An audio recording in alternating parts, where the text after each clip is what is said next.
is rap music.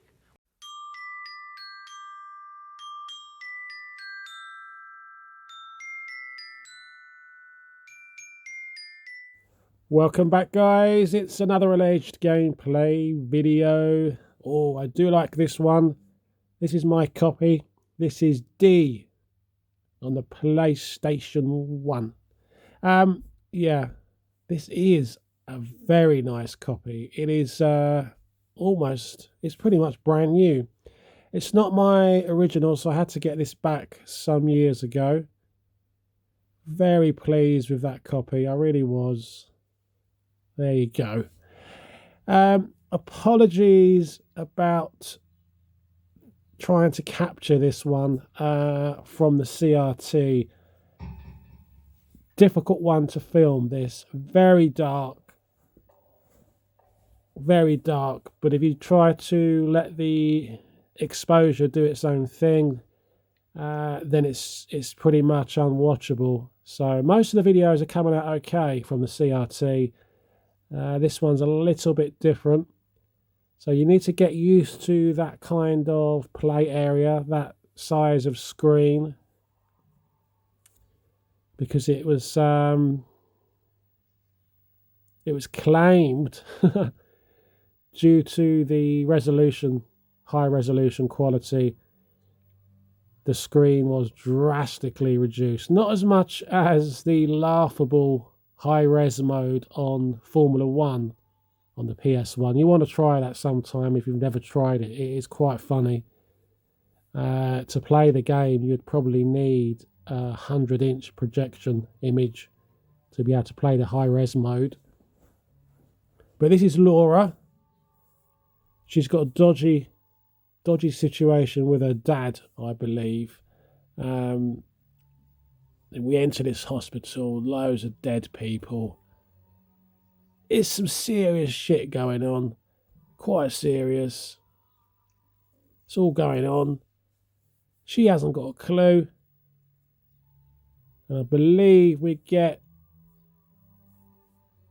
sucked into some kind of spooky vortex type situation. An excuse for some nice special effects.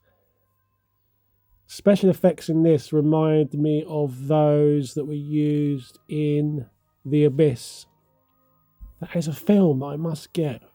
I'd like to get that on Blu-ray, if it exists. Don't do it, Laura.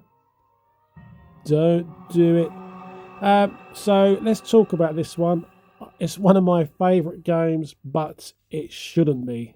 It really, really shouldn't. So this is it. Pre-rendered set pieces. No freedom of movement. You can look left, you can look right. If you decide to go forward, it's in a predetermined position. So everything is pre-rendered and extremely limited. I mean, I doubt back then you would be able to render these kind of environments on the fly. Unless you had an extremely top-end PC. But that's pretty much it. And the reason why I say I shouldn't like this is because I hated all forms of FMV.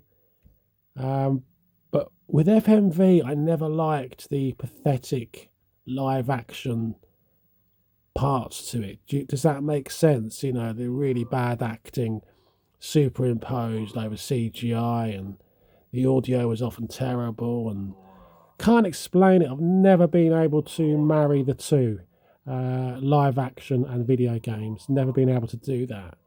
But this doesn't. Everything is pre-rendered, so it's a bit more forgivable for me. And I liked the story.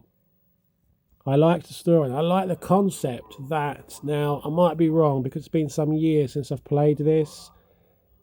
Now I believe you've got to complete the game within 2 hours. So I think it's got to be 2 hours, and it's always counting down. I think she's got in her inventory, she's got like a pocket watch. Yeah, I'm sure she has. It might be 90 minutes, 90 minutes, 2 hours. I can't remember. So it's quite a short game, but there's some nice puzzles to work out, and you probably take a few attempts to play it. And it's spread, as you can imagine, it's spread over, I believe, 3 discs. And there's a bit of a story as to why D2, the sequel, ended up on the Dreamcast, because I think the developer was saying that because the kind of proprietary discs on the Dreamcast were larger, they could pull off the project on a Dreamcast, had more capacity. How true that is, I don't know, but it must be true to a certain extent, because why on earth would you go over to the Dreamcast when you had a larger user base with PlayStation? But yeah, but I do like it. I really, I've got fond memories of this. Very atmospheric, great story, challenging puzzles. That's what I'm all about. It reminds me a kind of natural progression of a game like Myst, another game that I really, really like. And if you get the chance to play D2, now D2 is a strange game. It is really weird. It mixes up a few genres, doesn't quite know what it is. You've got a bit of survival horror, RPG, some quite serious adult subjects. But it's a really good title on the Dreamcast. I think you can't get a PAL version. It never came out in Europe. So if you can, try to get the American NTSC version. I've only got a couple of imports, and that's one that I made sure was in the collection.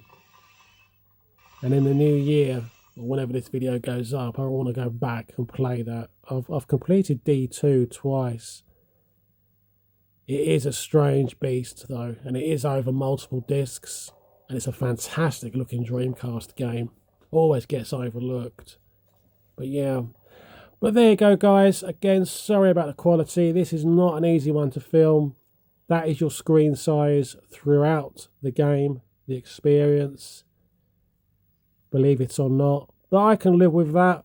I lived with it all those years ago. So, guys, all that remains is for me to say, take care of yourselves. Thanks for sharing my favourite there, and I'll see you soon. Bye-bye. He got snot.